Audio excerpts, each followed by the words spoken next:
Melanjutkan kajian kita yang kemarin yang, episode Sekeluarga Masuk Surga. Sekarang, sedang kita akan bahas menjalin ikatan hati. Bismillahirrahmanirrahim. Semoga teman-teman, ibu-ibu semua, bisa disiapkan alat tulisnya supaya katanya harus mengikat ilmu dengan tulisan ya, diikatlah dengan tulisan. Kalau saya sih memang menulis bismillah. Nanti untuk yang bikin notulen atau bikin tulisan bisa nanti dikirim ke Khairotunisa. Nanti kita lumayan nih bisa kita share dan bisa jadi sebagai amal jariah ya Ustadz ya. Teman-teman yang punya tulisan tentang nanti kajian ini, resumenya bisa dikirim. Oke.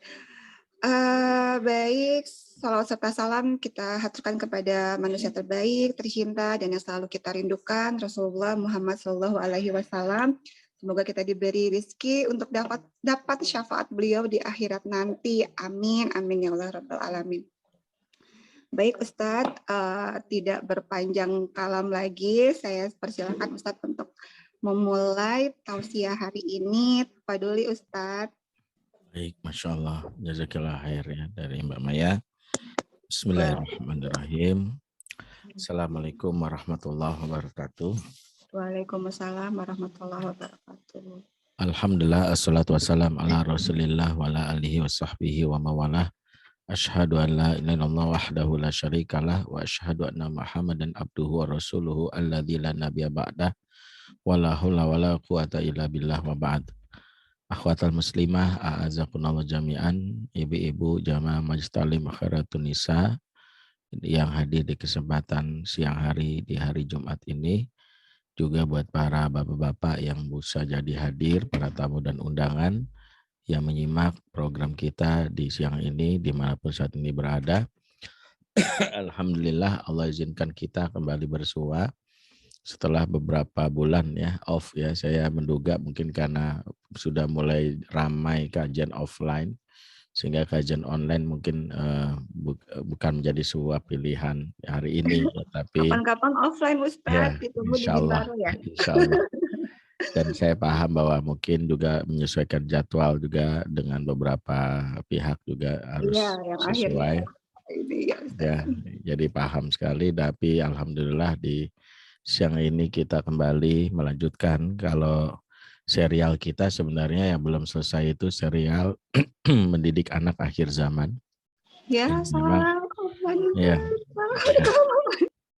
ya ini salah satu serial yang memang kita bisa menjadikan sebuah pelajaran karena beberapa bulan sebelum kajian ini kita sudah membahas mengenai bagaimana sejatinya tantangan mendidik anak akhir zaman dengan lika-likunya yang berat ya. Dalam hal ini apalagi di zaman sekarang, betapa anak-anak kita berada dalam pusaran informasi yang sedemikian boleh dibilang sedemikian memprihatinkannya, karena di era informasi digital ini berita hoax itu sedemikian cepat melesat dan sampai ke tangan anak kita. Kita tidak bisa memfilternya.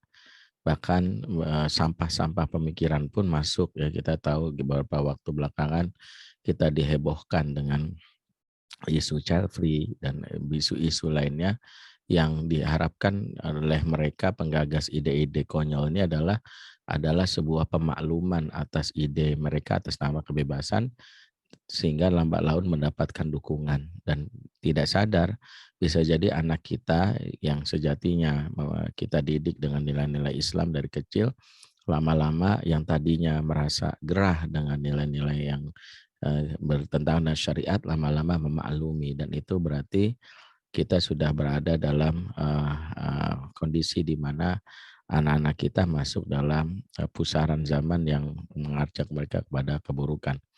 Dari sisi inilah mengapa serial mendidik anak akhir zaman kita bikin berseri. Kalau tidak salah, tema kita kali ini adalah lanjutan dari tema step atau tahapan-tahapan bagaimana kita mendidik anak di akhir zaman. Setelah kita bahas tentang tantangannya, bagaimana berita hoax yang muncul, ya, kemudian pelaku keburukan didukung, pelaku kebaikan justru ditolak. Ya yusaddiqu fihal kadzib wa yukadzibu fiha shadiq, ya, kata Nabi. Mereka membenarkan orang-orang berdusta dan mereka justru menolak atau mendustakan orang-orang yang jujur. Maka anak-anak kita dalam pusaran ini. Nah, untuk bisa menjaga anak-anak kita supaya tidak terperangkap dalam pusaran zaman yang sedemikian arahnya di sekitar kita, mau tidak mau kita harus membuat beberapa strategi pengasuhan. Di antara yang pertama sudah kita bahas, sebenarnya saya hanya review, yaitu adalah menguatkan sisi akidah. Makanya kita pernah bahas tentang akidah ini sebagai nilai utama dalam pengasuhan sampai kapanpun. Bahwa zaman boleh saja canggih, dari masa ke masa terjadi perubahan teknologi, tapi yang mengokohkan mereka supaya tidak tumbang alias menyerah, bahkan tergoyahkan nilai-nilainya adalah akidah yang kuat. Dan akidah ini sudah kita bahas, Allah sebutkan dalam Quran sebagai laksana pohon yang baik, ya. Alam taro kaifa daraballahu mathalan kalimatan thayyibah kasyajaratin thayyibah asluha tsabit wa faruha fis sama. Tidakkah engkau melihat perumpamaan yang Allah sebutkan dari kalimat thayyibah, yaitu adalah tauhid, kasyajaratin thayyibah, seperti pohon yang baik. Jadi kalimat tauhid atau akidah ini diibaratkan seperti pohon yang baik. Apa ciri pohon yang baik? Asluha tsabit, akar menghujam alias mengakar alias begitu kuat pondasinya, wafar uhafis sama, dahannya menjulang, menunjukkan tentang bagaimana optimisme, cita-cita yang tinggi seorang muslim dari akidah yang kuat, memiliki visi yang jauh dan sebagainya, seperti dahan yang menjulang. Maka di antara fondasi yang pertama yang membuat anak kita tidak tumbang di tengah pertarungan tadafu' bainal haq wal batil, pertarungan antara hak dan batil di zaman kini, maka akidah adalah hal yang wajib kita lakukan. Kalau tidak, kita akan membuat anak kita masuk dalam pusaran zaman, menjadi yang disebut swing generation, ya, generasi yang mudah sekali terombang-ambing, ya. Generasi yang mereka berada dalam kondisi mengikuti arus zaman aja. Trennya baik ya baik. Kebetulan di lingkungannya banyak yang menghafal Quran, dia ikut hafal Quran. Apakah itu karena kesadaran? Belum tentu. Karena mereka memang ya mengikuti tren saja. Begitu hafalan Quran trennya hilang, muncul tren main game, game online, lato-lato, mereka ikut. Atau tren-tren lainnya. Maka dalam hal ini kita dapati kondisi anak-anak yang tidak punya akidah yang kuat, akidah yang kokoh akan seperti itu. Nah, pembahasan akidah ini lagi-lagi review dari materi sebelumnya. Saya sengaja review, ya. Ini karena materi yang hari ini adalah masih ada kelanjutan dari materi sebelumnya. Jadi supaya memahami bagaimana bingkai materinya, supaya kita tahu bahwa ini adalah kajian yang berseri yang akan kita jadikan sebuah pondasi dalam mendidik anak-anak kita. Nah, hari ini di antara tahapan yang juga kita bangun untuk kita mudah dalam hal ini menjaga anak kita di tengah tantangan dan himpitan zaman, yaitu dengan banyak hal yang ditawarkan di sekitar mereka, terutama dengan hadirnya teknologi yang begitu mudah melarutkan atau menghanyutkan mereka. Maka setelah kita kokohkan akidah, maka yang kedua adalah membangun atau menjalin ikatan hati. Di antara yang penting untuk kita pahami, mengapa ikatan hati ini adalah suatu yang sangat wajib kita lakukan setelah akidah, karena mendidik anak itu ibarat bermain layang-layang. Ya, apa maksudnya? Kita mengharapkan anak kita, silakan engkau terbang setinggi-tingginya, nak. Silakan engkau mengangkasa. Tapi mama dan papa alias orang tuamu akan melihat pusaran angin. Jika ada angin yang tiba-tiba datang menghempasmu dan itu membahayakanmu, mama akan tarik layang-layang itu, dan akhirnya kalau tali itu kuat, sampailah layang-layang itu ke tangan mama dan papanya. Tapi kalau talinya dalam hal ini lemah, ya karena mungkin benangnya itu dari benang jahit gitu misalnya, sehingga putuslah tali itu, dan resikonya ketika putus anak akan dalam hal ini ya terombang-ambing, putus, nyangkut di sungai, diperebutkan oleh kaum liberal yang enggak mereka berpikir liberal. Mereka misalnya nyangkut di pohon, diperebutkan oleh para pengedar atau predator seksual. Nah, inilah di antara yang kita khawatirkan. Nah, tali yang dimaksud dalam tamsil yang tadi saya sebutkan adalah ikatan hati. Jadi ikatan hati yang kita maksud adalah tali yang menjaga anak kita meskipun kita tak membersamai. Kita tak mungkin menjadi orang tua di zaman now yang harus nempel terus anak-anak itu.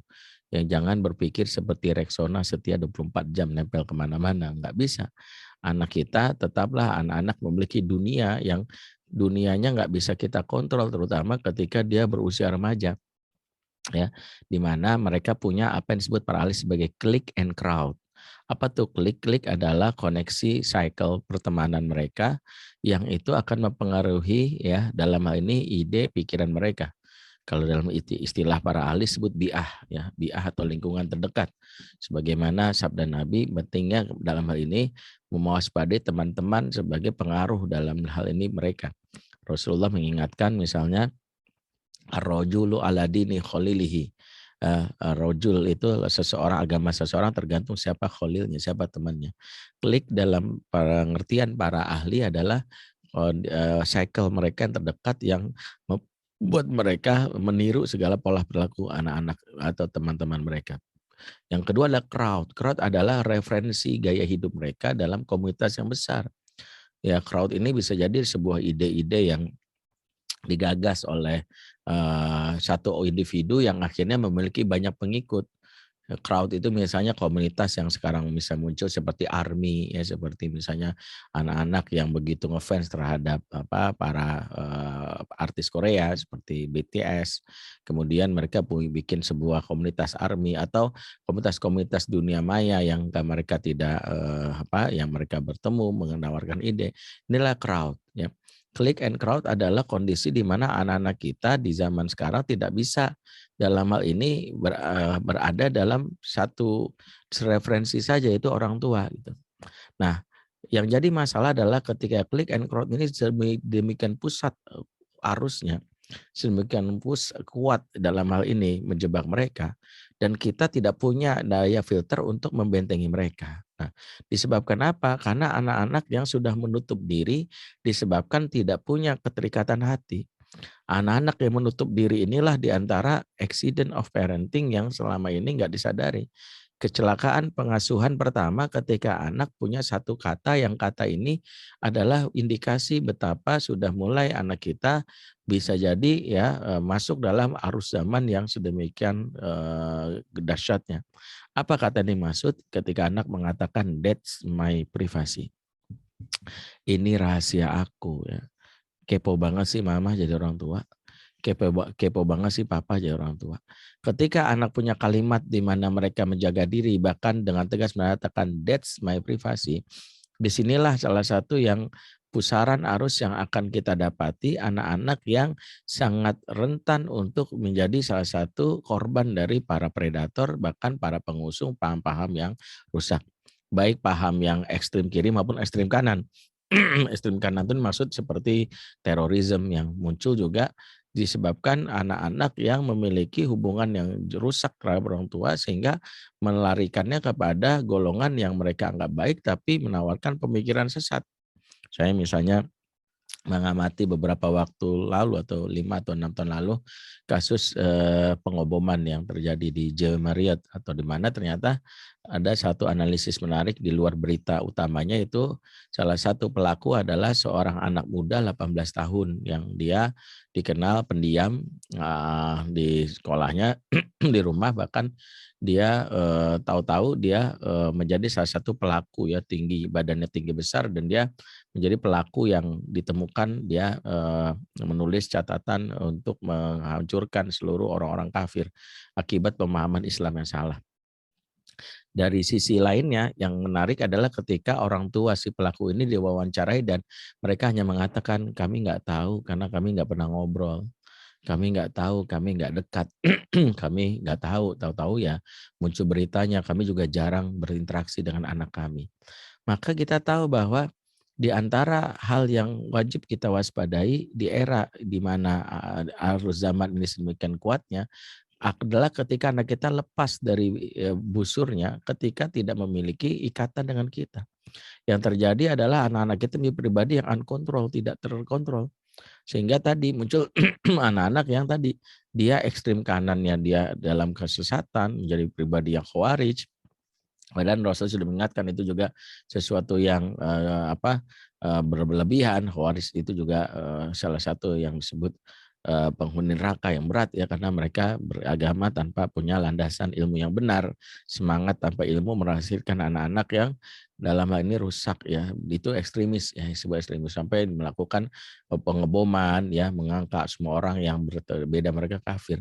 Nah, kenapa bisa terjadi? Lagi-lagi karena mereka yang memiliki ketertutupan kepada orang tuanya. Atau yang sebaliknya, ekstremis kanan ada, ekstremis kiri ada. Anak-anak yang anti terhadap agama, ya mereka berpikir liberal, membolehkan maksiat, bahkan hidup dengan suka hati. Ya, komunitas-komunitas ini yang sekarang juga muncul di sosial media, di dunia maya. Ya, di Jepang muncul sebuah komunitas yang disebut hikikomori. Ya, hal ini dasari di Jepang tahun 2018 ya, komunitas anak-anak yang melarikan hidupnya hanya di sosial media dunia maya. Mereka memutuskan sampai mati tak akan berinteraksi sosial secara langsung. Mereka menghabiskan waktu hanya di internet, ya, mengurung diri dalam kamar sampai tua, memilih untuk tidak bertemu dengan banyak pihak.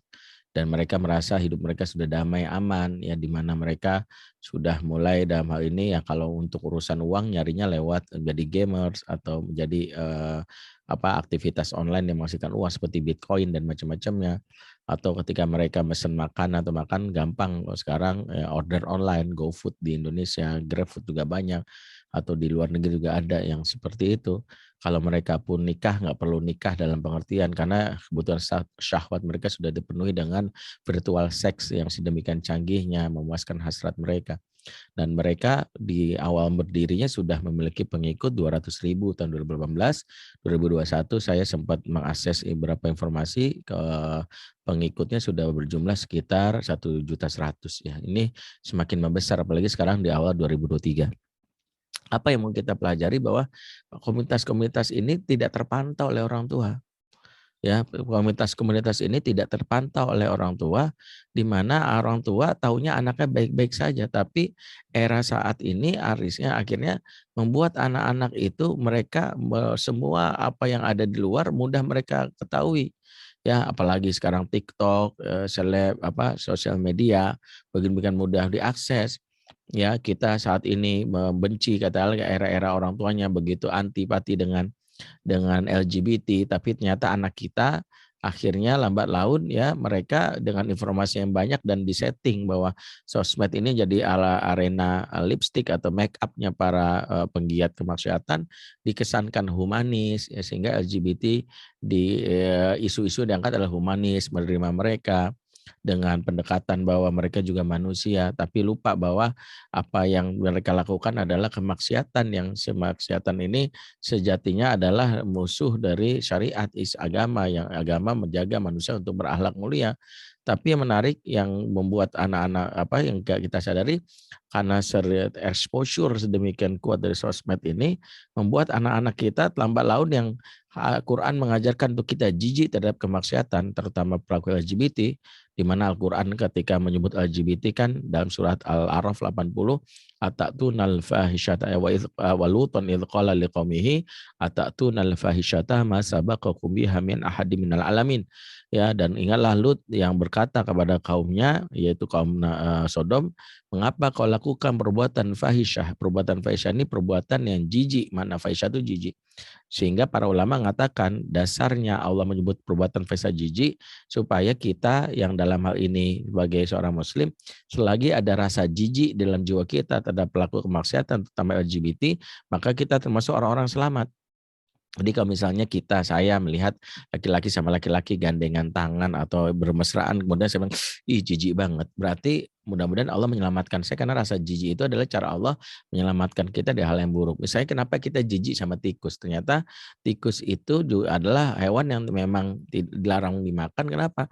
Karena dia banyak makan makanan kotoran yang kalau kita makan kita akan jadi penyakit. Makanya kita dibikin rasa jijik untuk nggak makan, seperti itu. Adalah cara Allah untuk menjaga jijik itu, untuk menjaga supaya tubuh itu menolak hal-hal yang merusak tubuh, termasuk juga akhlak.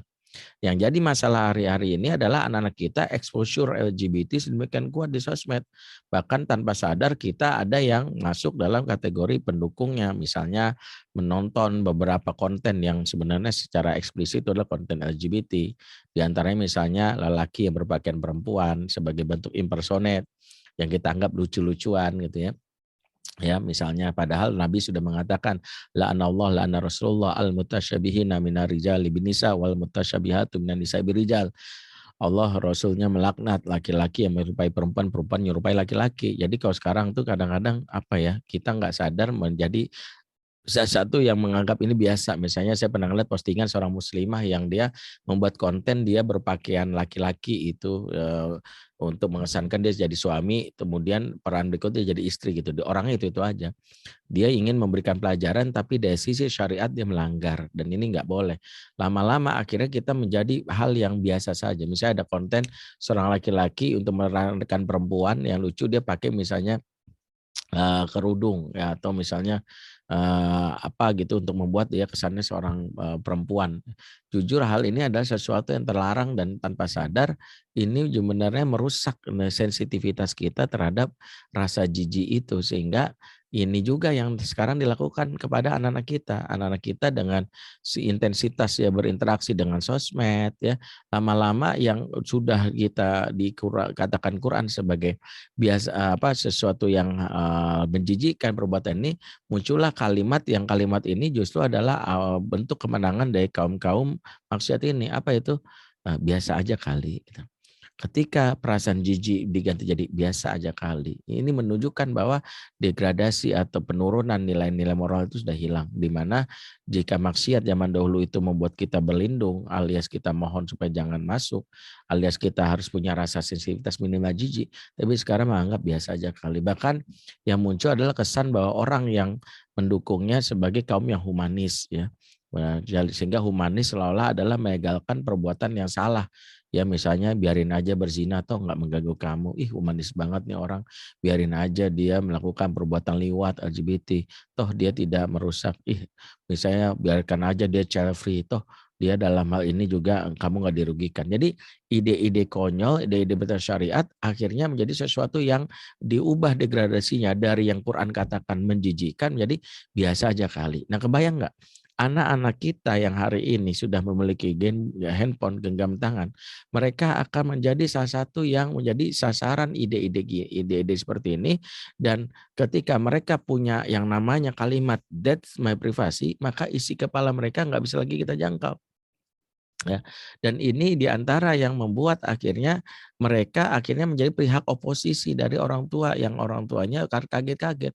Orang tuanya seorang aktivis dakwah, aktif dalam dunia keagamaan, tiba-tiba anaknya kok malah enggak. Bahkan yang bilang, mama papa terlalu apa ya, kolot. Ya, mama papa ya terlalu boleh dibilang konservatif ya. Sementara kami ini progresif. Jadi mereka menganggap pemikiran-pemikiran yang berlawan syariat dianggap progresif, sementara pemikiran-pemikiran yang berlawanan dan bersyariat dianggap sesuatu yang yang sesuai syariat dianggap konservatif. Dan ini diantara faktornya adalah ketika anak-anak ya memiliki yang namanya ketertutupan. Sehingga penting untuk orang tua memantau terutama kalau anak-anak itu sedikit atau irit bicara. Dan seringkali lagi-lagi orang tua melakukan pembenaran yang nggak mau mengevaluasi diri. Contohnya adalah banyak orang tua yang bilang gini, habis gimana Ustadz? Anak saya kan introvert gitu. Dan ini salah satu yang selalu saya bantah. Mohon maaf ya, sejatinya tidak ada anak yang introvert. Yang ada adalah anak yang terluka dan tak percaya. Tak percaya kepada siapa? Orang tuanya. Introvert itu boleh diterapkan ke dunia luar. Apa maksudnya? Anak kita introvert kalau bertemu dengan dunia baru sah. Ya, saya punya anak juga sama. Kami nomor 4 ya, nomor 3 introvert. Dia kalau ketemu dunia baru masuk sekolah misalnya ditanya, "Siapa namanya?" Dia jawab singkat, "Halwa."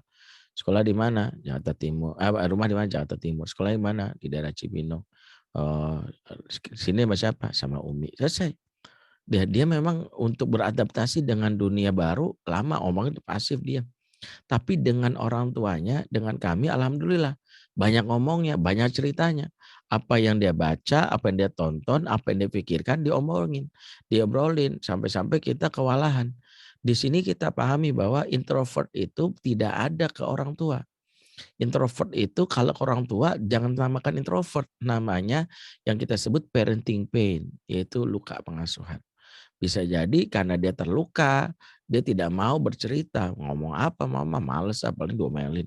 Ah ngomong apa sama papa, udah kalau ngomong papa paling juga dinasehatin, dianggap kita yang salah. Maka kalau kita berkaca kepada kondisi di mana anak-anak tidak terbuka, itu adalah indikator pertama yang kita anggap sebagai anak-anak yang mudah sekali rusak oleh virus yang ada di luar. Di sinilah kita memahami mengapa di antara step yang wajib kita lakukan menyelamatkan anak kita dari arus zaman yang rusak, mau tidak mau adalah mengikat atau mengukur ikatan hati kita. Di mana di antara ikatan hati itu kuat ada beberapa indikasi yang bisa kita ukur ya kalau kita ingin mengukurnya ya. Ya, saya menyebutnya sebagai intimacy meter ya. Intimacy meter adalah derajat keakraban yang bisa kita lihat ya. Yang pertama, di antara ciri anak kita memiliki kelekatan atau ikatan yang kuat adalah mereka mau diajak naik kendaraan bersama dalam situasi yang normal ya. Maksudnya gini, sebab ada juga orang tua naik kendaraan bersama dianggap suatu yang mau ketika anak-anak ya padahal sebenarnya itu kan anak-anak nggak punya pilihan untuk dianterin ke sekolah ya karena mereka pikir ya anggaplah mama sebagai Gojek gitu atau papanya sebagai Gojek. Padahal maksud dari menaik kendaraan ini adalah dalam situasi normal, misalnya dia lagi nyantai nih. Ketika dia bilang, "Bang, lagi ngapain?" "Tahu nih lagi nyantai." "Oh, mama mau ke Bandung nih. Kamu kan seneng kan ke Bandung kan?" "Iya, temenin mama mau nggak?" "Malas ah." Nanti pulangnya beliin ini deh, apa cilok, seblak." "Nggak mau." Dan itu adalah sesuatu yang berulang gitu. Artinya anak-anak menjaga jarak untuk berduaan dengan kita, sebab bukan naik kendaraannya yang kita anggap sebagai yang menyebalkan bagi anak, tapi bersama berdua dengan kita sesuatu yang horor bagi mereka.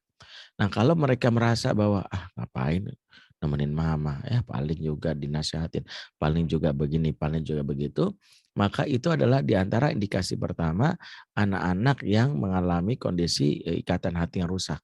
Ini disebut rusak ikatan hati ditandai dengan anak-anak yang menolak untuk diajak berduaan khususnya naik kendaraan kepada orang tuanya. Ya, inilah hal yang wajib kita ingat sebagai sebuah pelajaran pertama. Ya, makanya ukuran pertama ini.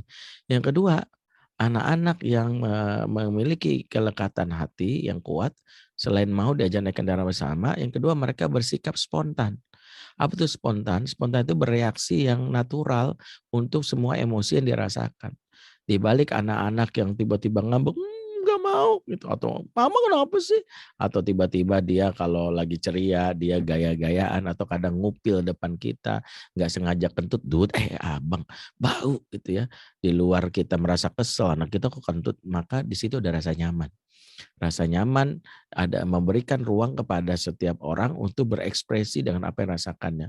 Makanya ketika suatu hari baginda Nabi berhadapan dengan para sahabat di rumahnya Aisyah saat itu Rasulullah berada di rumah istrinya Bunda Aisyah, tiba-tiba Aisyah mendapatkan kiriman makanan dari istrinya yang lain dan saat itu Aisyah dalam hal ini, menerima makanan itu dan, merasa cemburu karena, merasa kok, di rumah aku malah Nabi makan masakan orang lain gitu. Walaupun orang lain di sini adalah istri Nabi yang lain maksudnya, yaitu adalah ada riwayat menyebutkan yang mengirimkan namanya Ummu Salamah. Ada juga riwayat menyebutkan yang mengirimkan adalah Zainab binti, Jahsy ya.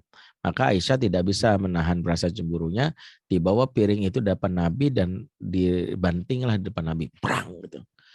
Kalau orang yang dengki sama Islam akan menganggap begini, "Ih Aisyah ini songong, kurang ajar sama Nabi," gitu ya, kok bisa. Tapi sejatinya di balik peristiwa ini ada sebuah bentuk keakraban dan kenyamanan dari seorang Aisyah di mana dia bisa mengekspresikan perasaannya pada Nabi. Dan ini yang kadang-kadang nggak kita sadari.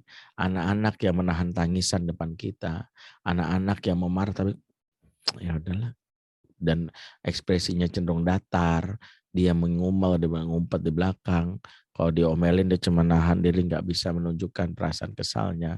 Ya, maka di situ menunjukkan ada tekanan batin. Itulah mengapa seringkali saya meminta orang tua cek aja anak kita di dua kondisi. Misalnya kalau di sekolah tanya ke gurunya, boleh tahu nggak Bu anak saya kalau di kelas gimana? Kalau dia bilang gini, oh anak ibu mah aktif banget ya, lompat sana lompat sini. Wah kalau lagi nyanyi apalagi semangat banget. Kemudian kita ngukur perasaan di rumah dia kalem deh. Perasaan di rumah kok dia biasa aja ya nggak berani ngomong. Berarti dia nggak nyaman di rumah. Berarti orang tuanya nggak membuat dia nyaman alias punya masalah di ikatan hati. Tapi di sekolah dia nyaman. Atau sebaliknya. Misalnya ketika dalam hal ini dia mengalami kondisi di mana dia ya itu mengalami kondisi ketika dia di sekolah di rumahnya ditanya bagaimana anak ibu, ketika dia bilang anak ibu mah kalem ya, di sini jarang ngomong, sedikit bicara. Tapi kata orang tua, apaan di rumah dia lompat sana lompat sini. Oh, maka kita menyimpulkan bahwa di rumahnya dia nyaman, di sekolah dia nggak nyaman. Nah, menunjukkan bahwa anak-anak yang ekspresif, spontan, ada sebuah rasa nyaman yang menunjukkan adanya ikatan hati yang kokoh. Makanya sampai-sampai hal ini membuat para ulama membuat sebuah sebuah peribahasa. Kata beliau, idza tamal mahabbah saqatal adab. Jika sempurnanya cinta, maka runtuhlah adab gitu. Makanya ketika anak-anak itu misalnya kadang-kadang sudah saking akrabnya kita, kadang-kadang ada kesannya songong, tapi jangan kita anggap biasa gitu, wajib tetap ditegur. Tapi itu spontan gitu, misalnya dia saking akrabnya kita megang kepala kita, nah situ boleh kita tegur, kakak ini nggak sopan. Tapi di balik dia melakukan itu, kita menunjukkan akrab dan nyaman gitu. Di situ adalah sebuah petunjuk, ada poin kedua ya, sebagai ikatan bahwa anak kita punya ikatan hati yang kuat. Yang ketiga, anak-anak yang memiliki keterikatan hati yang kuat, yang membuat kita bisa menjadi referensi utama dalam banyak hal, yaitu ketika matanya berani menatap lawan bicara alias bunda dan ayahnya berani pandang. Sebaliknya anak-anak yang menunduk kalau ngomong, mengalihkan mata ke arah yang lain, dia cenderung menghindari kontak mata, ya, maka di situ menyimpan emosi. Kenapa? Sebab mata ini jendela jiwa, hati yang terinjak-injak menyebabkan mata tak berani terbuka. Makanya ketika dalam hal ini anak itu mengalami ketekanan emosi, biasanya dia menghindari eye contact dengan orang tuanya. Ya, biasanya kalau orang tua yang ngomong dia akan mencari-cari, iya, dicari tuh matanya kemana gitu ya. Iya aku tahu, bahkan kalau ngomong tuh matanya ditutup, merem gitu. Maka kita dapati ada sebuah perasaan nyaman yang atau tidak nyaman yang dimiliki. Tapi sebaliknya orang tua yang kalau ngomong memandangkan dan memandang, iya sih bun gitu, memandang kita dengan nyaman, maka menunjukkan adanya rasa nyaman. Baru 3 ya, padahal ada 20 ya. Capek juga nyebutinnya, ya udahlah nyicil-nyicil aja ya, yang semampunya aja. Yang keempat, di antara indikasi bahwa adanya kedekatan hati adalah anak-anak yang keempat adalah yang dia memiliki selapak tangannya nyaman, nyaman disentuh. Ini yang keempat. Kalau mata ini jendela jiwa, telapak tangan adalah sensor jiwa. Anak-anak ketika sudah malas atau punya namanya rasa tidak nyaman, biasanya telapak tangannya ini tidak diserahkan. Itu loh yang membuat kenapa anak-anak kalau lagi salaman sama orang baru dia menolak untuk, dan itu naturalnya anak-anak ya. Manusia tuh kalau nggak nyaman malas salaman. Jadi kenapa Megawati sama Surya Paloh katanya nggak mau salaman gitu ya. Karena memang nggak nyaman sampai sekarang hubungan itu. Ini meleset sedikit ke politik. Tapi intinya ada sebuah indikasi dari telapak tangan itu. Ibu-ibu kalau suami lagi nggak nyaman ya, Apalagi misalnya suami kok telat transfer padahal udah awal bulan, ini udah tanggal 3 kok masih belum transfer gitu ya. Ketika dia nyentuh telapak tangan, apa sih megang-megang. Telapak tangan ini sensor yang kadang-kadang harus kita lihat sebagai sebuah indikasi. Makanya kalau anak-anak telapak tangannya selalu ditarik, bahkan menghindari disentuh, maka itu juga indikasi yang harus kita lihat. Yang kelima, indikasi bahwa anak itu tidak nyaman adalah irit bicara. Ya, jadi kalau ngomong itu cenderung nunggu ditanya. Ya, nunggu ditanya. Ya, irit bicara ini juga salah satu indikasi bahwa dia menghindari pembicaraan yang terlalu intim. Cukup jawabannya enggak. Iya, terserah. Oke aja gue mah. Sip. Itu terserah mama. Emang gimana? Bagus? Bagus. Baik aja. Nah, kalau kita dapati anak-anak kayak gitu, maka irit bicara adalah suatu indikasi yang membuat kita juga memahami bahwa ada sebuah problem hubungan. Yang berikutnya, yang keenam adalah masih ada hubungannya dengan irit bicara adalah tidak punya inisiatif bicara. Kalau irit bicara cenderung memilih kata-kata singkat, kalau inisiatif ini nunggu ditanya. Sehingga kalau duduk dalam ruangan, di dalam meja makan, itu bisa diem-dieman tuh. Dia diam dan dia nyantai gitu. Orang tua harus memecah kesunyian. Gimana bang ininya? Baik. Maka di antara yang kita bisa lihat kalau anak tuh nyaman adalah ketika dia apa-apa nanya sama kita. Bunda, bunda, bunda. Tadi kan aku di sekolah tuh ada guruku bilang begini. Dia kita menunjukkan bahwa di saat dia bertanya dan memulai inisiatif bicara menunjukkan ada rasa nyaman. Itu ya. Yang berikutnya yang ketujuh adalah hilangnya rasa hormat. 7 atau 8 pokoknya terserah, catat aja ya. 8 hilangnya yang 7 ini hilangnya rasa hormat. Di antara buktinya adalah ketika dia misalnya menuliskan kata-kata buruk di sosial media tentang kita yang kita ketahui, misalnya ketika dia bilang itu dasar orang tua bego atau macam-macam lah, atau misalnya menjelek-jelekan kita di belakang. Ya, dan itu menunjukkan bahwa adanya hati yang tersakiti dan hati yang kecewa mendalam. Makanya ini juga sesuatu yang harus kita pahami. Yang berikutnya itu anak-anak yang mengalami kondisi ini adalah kondisi yang ikatan hati yang rusak, yaitu ketika dia tidak yang ikatan hati rusak adalah ketika anak-anak itu memiliki banyak rahasia. Tadi sudah kita bilang ya. Cenderung kalau ditanya nggak apa-apa, nggak apa-apa. Nggak apa-apa itu adalah apa-apa bagi kita dalam konteks pengasuhan.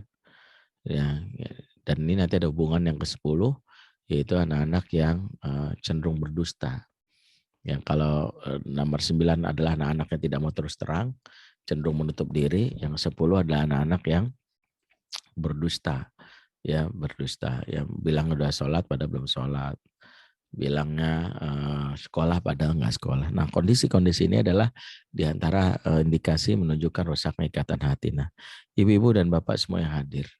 Maka ketika kita menyadari bahwa di antara yang di antara dampak dari pola asuh yang salah itu adalah ketika anak-anak memiliki ikatan hati rusak, maka menghadapi tantangan di akhir zaman ini, kita mau tidak mau fokus kepada ikatan hati yang beberapa kali kami sudah ingatkan ya, yaitu connection before correction ya. Ini materi yang mereview, mengulang, membangun koneksi sebelum mengkoreksi. Sebab terlalu banyak mengkoreksi, lupa dengan koneksi, tidak akan efektif. Ya, seperti kajian saya hari ini nih, saya fokus pertama selalu mengingatkan Mas Syahid yang tim teknis, koneksinya periksa gitu. Koneksi itu jaringan saya kepada Mbak Maya, Mbak Ani, Mbak Yuniar gitu.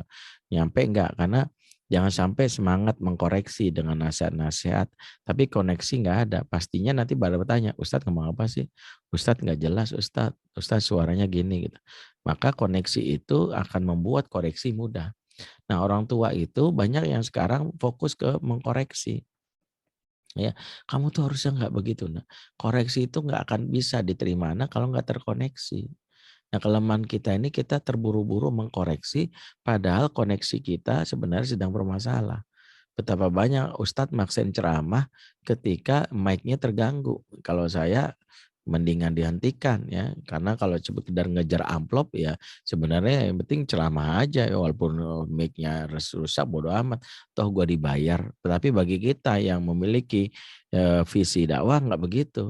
Saya pernah membatalkan sebuah kajian ya, tanyakan ke staf saya Mas Syahid itu ketika koneksinya jelek banget gitu. Sementara panitia bilang, "Ustadz, ngomong aja Ustadz, nggak apa-apalah udah tanggung." Saya bilang, "Ngapain gitu? Saya mau ngapain gitu?" Coba yang lain pada nanya, "Ini, Ustadznya ngomong apa ya? Iya nggak jelas, suaranya gimana?" Gitu. Terus diteleponlah, ke panitianya oleh tim kami gitu ya.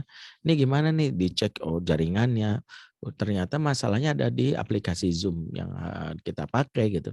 Kemudian panitia menawarkan, "Ya karena ini udah nggak apa-apa Ustadz, ngomong aja," gitu. Saya bilang, "Saya ini bukan wayang, bukan mentas, yang penting gue dibayar. Daripada begitu," saya bilang, "batalin aja, cari waktu lain," saya bilang. Di situ pentingnya kita memahami, daripada menghabiskan energi untuk yang sia-sia, lebih baik kita fokus kepada hal yang menjadi dasarnya. Makanya saya bilang, Mas Syahid, kita cancel aja, cari waktu lain. Di tempat kajian lain juga begitu, ketika saya tahu mic-nya bermasalah, saya ngisinya singkat, kemudian saya tegur panitia, ya nggak usah ada tanya jawab, percuma juga, karena mic-nya nggak bagus, bilang. Jadi, lebih baik, saya fokus kepada, substansinya. Jadi saya ngomong akhirnya sama yang di depan saya, nggak pakai mic. Jadi lebih daripada saya ngomong, merusak ya, yang di depan terasa bising, yang di depan pun tidak dengar karena suara yang pecah, lebih baik saya nggak pakai mic.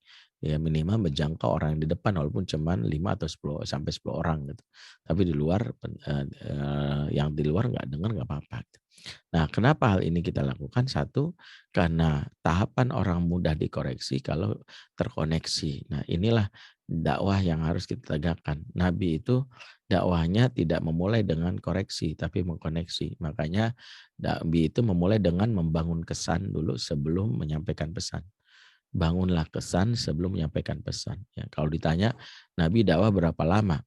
Ya mungkin kita akan menjawab Nabi dakwah 23 tahun. Sebenarnya enggak.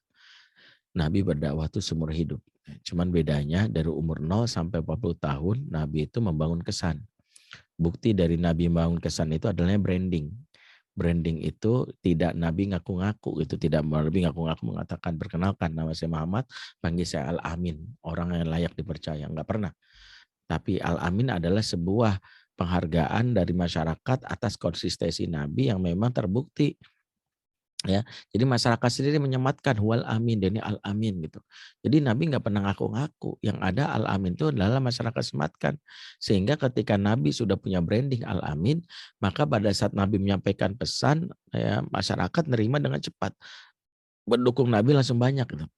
Sama seperti hari ini, jangan ngaku-ngaku orang tua baik, jangan ngaku-ngaku orang tua hebat. Betapa banyak orang tua, mama ini sayang sama kamu, jangan ngaku-ngaku, tanya anak merasa disayang nggak? Mama ini paling berkorban buat kamu. Mama anaknya ngerasa nggak? Jangan-jangan anak kalau ditanya, ah mama bawel, mama pelit, apa-apa lagi. Jadi branding itu tidak bisa diklaim oleh satu pihak. Dia adalah hadiah dari orang lain terhadap konsistensi kita. Ini kata kunci pertama membangun koneksi. Kalau kita ingin menjalin koneksi, kata kuncinya adalah konsistensi dalam kebaikan. Makanya nggak bisa jalan koneksi dengan pernah segini. Ustadz saya tahu kondisi saya saat ini, saya udah punya hubungan yang parah sama anak saya. Terus saya sudah bisa memperbaikinya. Saya luangin waktu dalam seminggu sekali doang. Sekali doang setelah itu selesai. Dipikir membangun koneksi itu kayak membangun apa, eee, bikin seblak itu atau mie instan 3 menit langsung jadi, nggak bisa. Dia ada sebuah usaha yang panjang. Sehingga kalau ada orang punya problem, mungkin di antara pertanyaan yang sudah saya tebak dari sebagian, pemirsa adalah, "Bagaimana kalau hubungan kami sudah rusak dengan anak, ikatan sudah rusak?" Maka mau nggak mau meluangkan waktu dan konsisten. Nggak bisa nyambi gitu, nggak bisa berpikir gini, "Ah nyambi ah." Gitu. Kalau ada waktu udah temuin anak, kalau nggak bisa, nggak bisa. Kalau kayak gini karena menunjukkan bahwa kita nggak fokus. Kalau kita ingin benar-benar itu konsisten. Karena dari konsisten itu anak merasa, Oh ternyata mamahnya benar-benar memperbaiki diri. Oh ternyata ayah memperbaiki diri. Dari situlah muncul namanya trust. Ya kita nggak bisa membangun branding itu sehari. Kayak kemarin ada orang misalnya di isu, diterpa isu misalnya beberapa branding perusahaan itu. Misalnya di sebagai perusahaan yang mendukung LGBT atau misalnya perusahaan yang apa macam-macam lah. Maka mereka sungguh-sungguh tuh konsisten menunjukkan mereka aware terhadap isu ini gitu. Nah, konsistensi ini yang kadang-kadang kita lupakan. Nah, hari ini ya karena kajian kita mudah-mudahan ya saya nggak tahu apa ini nanti setahun sekali gitu ya, tergantung moodnya dari dari panitia.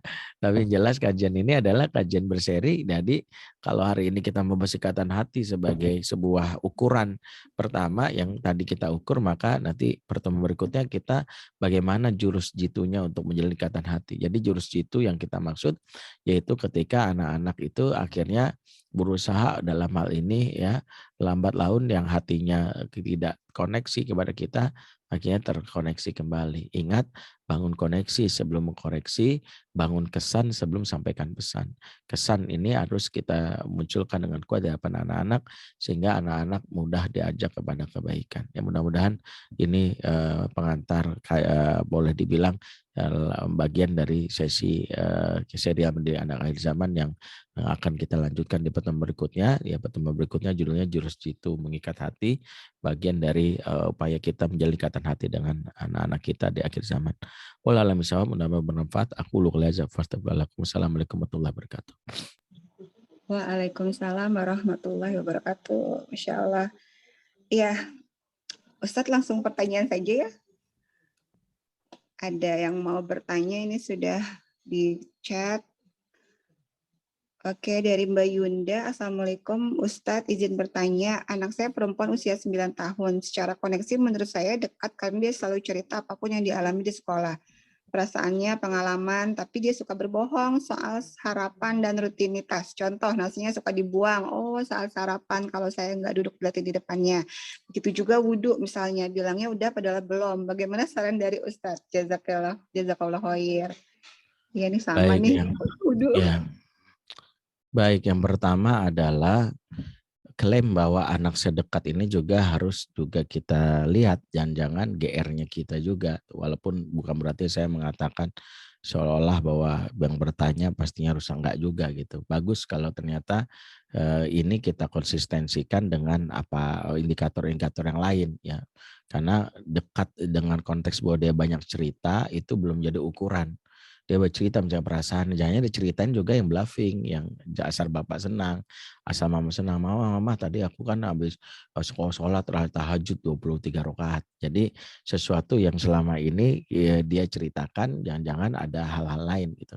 Makanya kita harus konfirmasi dengan beberapa hal. Satu, kita kok boleh bertanya dengan cross check. Contoh, kalau tentang mamahnya, bapaknya yang nanya. Ya, kalau tentang bapaknya, mama yang nanya. Misalnya gini lagi berdua, menurut kamu mama gimana sih gitu. Nah itu yang penting, kadang-kadang kita ini ya mungkin selama ini mengukurnya adalah dari sisi kita ya, sama kayak orang buat produk, kita merasa bahwa produk saya itu terbaik ya, nomor satu pokoknya paling enak. Tapi lempar ke pasaran belum tentu, karena belum setelah ditanyakan oh enggak ah gitu, rasa biasa aja gitu. Karena itu pentingnya kalau kita mau evaluasi diri, melakukan cross check ya, para ayah bertanya tentang ya ini misalnya menurut kamu gimana, dan jangan kaget kalau anak-anak kok gitu sih, menurut emang enggak apa gitu. Denial itu malah membuat kita sulit memperbaiki diri ya. Enggak ah mama enggak gitu, ah ngaco aja nih anak gitu. Nah itu malah menolak gambaran itu menunjukkan bahwa ada disconnect antara kita dengan anak. Ya, katakanlah nggak seperti misalnya gini, misalnya sebenarnya kita nggak melakukan itu, tapi anak berpersepsi lain, berarti ada channel yang buruk ya. Ini disebut wahmiyah yang rusak itu kata Imam Al-Ghazali, berarti ada persepsi yang salah di anak-anak. Misalnya saya pernah nangani kasus seorang anak yang menuduh bapaknya jahat karena satu kejadian yang nggak disangka ketika bapaknya ini bercanda, bukan bercanda ya, ini emang istighfar yang pernah saya sampaikan ya, nggak sengaja anaknya malam-malam pas mau bangun mau minta temenin ke WC, masuk kamar bapak ibunya sedang berhubungan gitu, dan dia dalam keadaan ngelindung lihat bapaknya menindih ibunya, dan bapaknya kaget gitu, tapi pada saat anak melihat justru anak merasa kegiatan ini bentuk penindasan kepada ibunya, dan itu disimpan bertahun-tahun. Jadi banyak persepsi yang dibangun oleh anak-anak yang kadang nggak kita sadari. Nah ini penting ya, karena gini, kalau anak sampai berbohong, bohong itu ada 3 penyebabnya menurut para ahli. Satu, pertama kita terlalu keras. Ya, mungkin banyak hukuman, ya, banyak omelan, sehingga bohong ada cara anak untuk menyelamatkan diri dari kerasnya hukuman. Ya, itu juga yang pertama. Yang kedua adalah anak kenapa berbohong karena banyak tuntutan, terutama label-label. Anak soleh nggak boleh begitu. Ingat, kamu tuh anak istimewa, kamu tuh hebat, kamu tuh perkasa. Sehingga dia tidak menjadi anak manusia seperti umumnya. Dia dituntut bak malaikat gitu, sehingga ada kekurangan dikit dia berdusta. Enggak kok, aku habis, aku mah sholatnya tahajud 2-3 rakaat, aku puasa seumur hidup bun. Oh aku baca Quran, jangan 30 juz, 35 juz aku baca. Itu kalau udah lebay kayak gitu menunjukkan bahwa dia sudah mengalami kondisi tuntutan yang disebabkan labeling yang kuat dari orang tuanya. Anak soleh nggak boleh gitu, gitu. Jadi biasa tuntutan itu. Yang ketiga, kurangnya apresiasi, jarang dipuji, ya, itu juga salah satunya. Nah, pertanyaannya adalah dalam kondisi tadi, contohnya nasinya suka dua sarapan itu, jangan-jangan kita nggak pernah membuka ruang anak kita untuk menyebutkan apa yang dia nggak suka. Misalnya ketika nggak suka sarapan, kita bilang, nggak boleh gitu. Ya, berarti dalam hal ini kita evaluasi tuntutan, apresiasi atau rasa itu bisa jadi salah satu indikator yang bisa kita perbaiki. Wallahualam bishawab. Masya Allah, emang anak-anak kecil kayaknya semuanya begitu ya Ustadz ya, pengen jadi yang terbaik buat orang tuanya kali ya. Jadi mereka suka ya gitu deh, sama. Ya Allah. Oke Ustadz, lanjut ya dari Mbak Nining. Bismillah Ustadz, izin bertanya. Anak saya perempuan umur 13 tahun. Sekarang sedang mondok. Dalam setahun ini selalu mengeluh tidak betah dan minta pindah sekolah. Apa yang harus saya lakukan apabila saya biarin di sana? Apa nantinya akan mempengaruhi mental anak? Dan nantinya saya khawatirkan ada luka pengasuhan. Memang basic dasarnya adalah kita itu mengenalkan anak kendaraan tapi tidak mengenalkan tujuan. Sehingga anak tidak tahu menuju kemana, yang dipikirin adalah kendaraan yang dipaksa orang tua. Inilah berapa kali saya sebutkan gini, karena pesantren atau tidak itu adalah harusnya memahami tujuannya dulu. Contoh dari Jakarta ke Bogor, Bogor itu tujuan. Kendaraannya banyak, naik angkot bisa, resiko ya memang sih irit, tapi waktunya lama, betul sempet-sempetan. Naik mobil pribadi, bisa banget, tapi agak mahal dikit, keluar kosnya. Ya, tapi dan macet. Naik motor bisa banget, pribadi lebih lancar, tapi lebih melelahkan, kena panas, kena hujan gitu ya, lebih irit. Jalan kaki, bisa banget irit bahkan itu, tapi nyampenya lama gitu ya. Naik kereta bisa banget, pet-petan gitu. Nah, jangan bilang begini, pokoknya naik angkot. Nah, itu membuat anak-anak kita akhirnya ya udahlah naik angkot. Kita itu nggak ngasih tahu mengapa kita ke Bogor. Di Bogor ada ini, di Bogor ada itu. Kita mau ke Bogor karena di Bogor tuh ada taman yang indah banget gitu. Nah, kalau anak nggak mau naik angkot ya udah, tapi kita jelasin, aku maunya naik kereta. Resikonya tahu nggak kalau naik kereta? Lama, macet, jangan-jangan telat. Nah, seperti itu. Jadi kalau anak misalnya nggak mau pesantren, jangan-jangan dia nggak tahu mau kemana. Kenapa sih pesantrenin? Karena orang tua itu kan lebih fokus kepada kendaraannya. Ya seolah-olah kalau udah pesantren udah jaminan anaknya anak soleh. Padahal nggak ada jamin anaknya anak soleh kecuali nama bapaknya soleh. Itu pasti jaminan anaknya anak soleh kan gitu ya. Karena bapaknya kan soleh gitu. Jadi kita ini kalau suami kita bukan soleh, jangan merasa anak kita anak soleh. Ya pastinya akan ada karena itu ada hambatan. Dari sisi inilah mengapa mulai dari hal yang sangat sederhana. Ini berapa kali-kali saya bilang, mulailah dengan membuat roadmap. Duduk bareng bikin roadmap. kamu mau jadi apa? Kita punya analisa, kamu tuh punya potensi di sini, kamu berbakat di sini. Kayaknya kamu bisa deh begini-begini. Nanti kamu akan seperti ini. Contohnya ada nih, salah satunya begini. Kalau kamu bisa begini, kamu bangga. Nah dia nanti aku mau. Nah untuk bisa begini, caranya kira-kira gimana? Mungkin nggak menjadi seorang penghafal Quran tapi nggak lewat pesantren? Ya mungkin aja Bun. Misalnya gimana? Aku homeschooling, aku tinggal talaki Quran. Oh boleh juga sih. Jadi kita ini jangan fokus ke kendaraan, fokus ke tujuan. Jadi kalau anak misalnya lepas dari pesantren, bukan masalah lepas dan tidak lepas, ya jangan-jangan dia nggak tahu mau ngapain pesantren. Misalnya mama tuh pengen kamu jadi anak yang seorang hafizo yang mandiri. Pertanyaannya kalau misalnya pengen jadi hafizo mandiri tanpa pesantren, ada cara lain nggak? Itu yang harus kita pahami. Fokus ke tujuan sehingga ketika pun nggak pesantren, kita seperti itu. Nah, ya, itu yang menjadi masalahnya. Jadi bukan masalah biarin di sana, dan memang kalau masalah anak 13 tahun atau itu bapaknya harus dominan turun tangan. Jadi ini salah satu realitas yang berat ya ketika anak 13 tahun itu pendekatan pertama bunda. Bunda itu di umur anak 13 tahun perempuan tuh kompetitornya anak. Sehingga bunda kalau melarang itu membuat anak merasa bunda rese gitu. Beda dengan ayah. Jadi kenapa anak-anak di umur 13 tahun dan sampai 15 tahun itu, kalau banyak aturan dari bundanya, bunda itu kompetitor, membuat anak makin jauh, karena bunda tuh rewel banget sih banyak aturan gitu. Beda dengan ayah, karena ayah dianggap penjagaan, beda dengan bunda. Jadi kalau ayah mengatakan, maaf ya nak, tidak.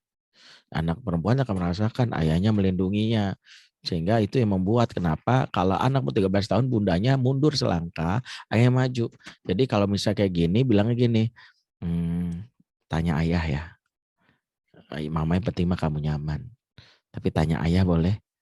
Nanti diskusi sama ayah. Nah, biarkan ayah yang ngomong.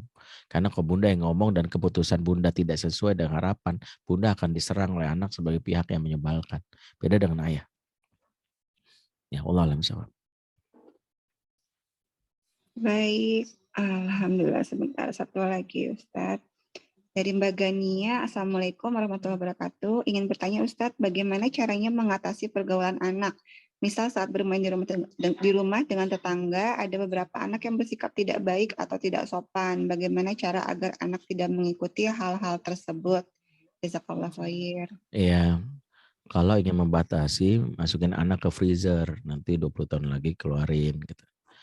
Jadi kita ini mau mendidik anak itu di era zaman now ini, kita ini lupa ya. Mendidik anak sendiri bakal repot kalau nggak dibarengi dengan mendidik anak tetangga. Jadi jangan egois, yang penting anak saya baik gitu. Disinilah justru pelajarannya. Ayah bunda yang punya problem kayak gini harus sadar, jangan jadi ibu bagi anak sendiri. Jadilah ibu lingkungan gitu. Jadilah ayah lingkungan. Udah jelas anak tetangga buruk karena bapak ibunya gak ngerti pengasuhan. Lah kita aja di bapak ibunya. Di sini nah, Irfan sini. Irfan tante mau ngomong, tante punya makanan, makan bareng. Tante seneng banget kamu ngumpul di sini. Tante punya cerita loh. Jadi bisa jadi di kita akan menanamkan nilai baru. Jadi kalau ada pergaulan itu adalah cuman yang penting anak gua, ya itu egois. Dan saya pernah mengalami fase ini gitu. Saya pernah mengalami fase ini baru saya sadar anak saya itu nggak bisa. Yang penting anak gua, anak tetangga baik kebaikannya nyiprat ke anak kita. Tetangga buruk buruknya nyiprat, makanya solehkan lingkungan. Ya saya sarankan ibu yang bertanya cari di IG Kampung Sahabat. Itu salah satu program yang saya bikin di lingkungan saya, yaitu dengan tagline soleh bareng-bareng tuh hebat. Kita sampai bikin program renang bareng satu kampung, makan bareng satu kampung. Kita bikin nanti festival Kampung Sahabat 19 Maret sebelum April, ngundang Teguh Wisnu dan Siren. Kita pengen anak-anak terlibat semua, remaja-remaja akhir liburan kita. Jadi bahkan satu kampung bikin program liburan. Ya, saya waktu kemarin liburan, anak bikin program liburan kemana? Saya bawa semua anak ke Pengalengan. Ya, waktu itu anak-anak kita bikin ya pakai angkot lah, ada lihat di IG Kampung Sahabat. Kita bikin anak-anak naik angkot bareng, kemudian naik itu. Jadi mereka menyadari gitu bahwa anak-anak itu bareng-bareng gitu. Jadi jangan sendiri. Jadi jangan dibatasi. Kalau enggak nanti jadi anak soleh yang kaku dengan lingkungannya. Jadi anak soleh yang kaku itu yang nggak gaul itu jadinya mereka nggak bisa mengubah peradaban, punya basic yang luas, barrier yang kuat sama masyarakat. Dianggap nih alien dari mana nih? Ya Mereka menganggap aneh. Maka anak kita bukan disterilkan, tapi diimunisasikan. Ya, itu penjelasannya. Allah alam shawab. Masya Allah, emang nggak bisa Ustadz ya, nggak bisa dibatasin. Jadi kita tuh katanya dia bilang tarik ulur gitu ya Ustadz ya, bener ya. Kalau dia lagi ini ya udah kasih dulu gitu, tapi nanti sambil terus ditarik lagi, gimana sih tarik ulur? Takutnya salah lagi. Iya, yang jelas sih gitu bahwa kenapa pembahasan ikatan hati ini kan penting ya. Ya tadi kalau kita tidak bisa membuat anak kita bersih sama sekali, tapi kita bisa mendilit apa-apa yang mereka alami dengan cara apa? Banyak ngobrol. Saya Bun kata temanku misalnya dijelasin hal yang porno gitu. Aduh kaget Bunda kok dapat kata-kata ini. Nah banyakin kita ngobrol dengan pemikirannya sekaligus jadi tantangan bahwa habis ini jangan kita cuek sama anak tetangga. Jangan cuek. Panggil anak tetangga, kenalin diri. Ih tante senang banget deh. Kalau perlu manggilnya jangan tante lagi. Misalnya kita nyebut diri sebagai istri saya. Saya di kampung, saya disebutnya Abi gitu. Anak-anak manggil Abi gitu. Umi gitu. Jadi kalau ketemu ya Abi, Umi gitu. Misalnya baru ketemu Abi dari mana gitu. Ya karena anak-anak menganggap saya abi mereka. Kalau ketemu saya sapa, saya bawa makanan, saya berikan mereka, saya bawa kendaraan, nebeng mereka, ayo semua naik gitu. Jadi bareng-bareng gitu. Jadi itu yang kita berikan ke anak-anak. Jadi kita tahu bahwa kita menjadi ayah bagi mereka. Ya, wallahu a'lam bishawab. Karena itu lingkungan mereka gitu ya, jadi mereka juga nyaman gitu ya, orang tuanya mau nerima gitu ya Ustadz ya. Ya baik. Masya Allah masih banyak sekali ini tadi PR-nya Ustadz ya, masih ada 12 lagi loh. Bismillah, mudah-mudahan bulan depan Ustadz sehat ya, bisa Amin. offline yuk, kadang kita siapin waktu ke Bintaro Ustadz. Baik, ada yang mau bertanya lagi apa? Sudah saja, Ibu-ibu silakan kalau ada yang mau bertanya bisa langsung raise hand. Kalau tidak ada, mungkin kita akhiri saja kajiannya.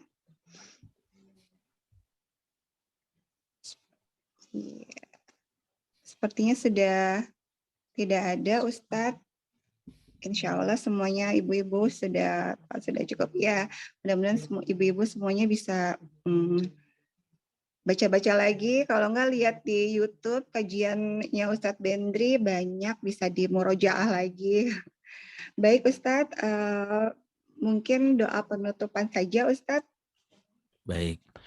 Bapak Ibu semua jamaah majelis taklim Akhiratul Nisa yang menyimak dari YouTube atau langsung di channel Zoom, mari kita tutup majelis ini dengan doa bersama-sama. Auzubillahi minasyaitonirrajim. Bismillahirrahmanirrahim. Alhamdulillahirabbil alamin hamdan syakirin hamdan na'imin hamdan yuafi ni'amahu wa yukafi mazidah.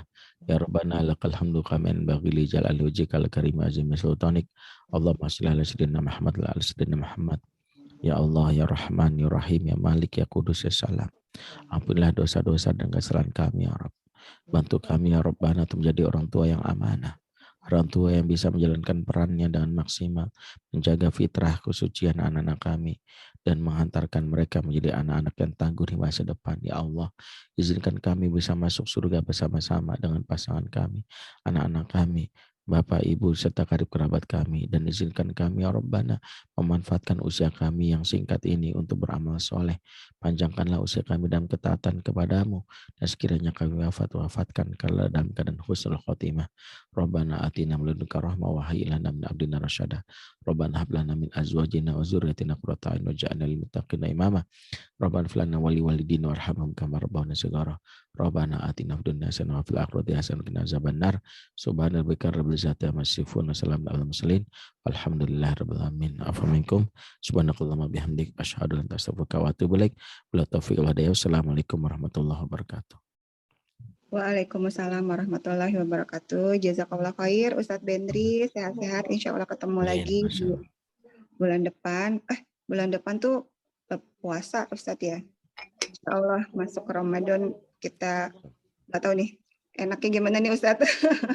Tetap Zoom atau mau offline ya, karena udah mulai enakan Zoom lah kalau saya mah. Iya kalau puasa ya nggak bisa ngopi-ngopi. Baik Ustadz, jazakallah khair. Baik Ibu-Ibu semuanya, insya Allah kita ketemu lagi kajian hari Kamis tanggal 16, insya Allah offline dan tanggal 30. Baik, saya mohon maaf jika ada salah kata. Mudah-mudahan kita ketemu lagi secara sehat, zahir batin, insya Allah. Saya Mayanti, mohon pamit undur diri, dan Ustadz Bedri juga silakan pamit. Baik, Assalamualaikum warahmatullahi wabarakatuh. Waalaikumsalam. Terima kasih Mas Syahid. Assalamualaikum.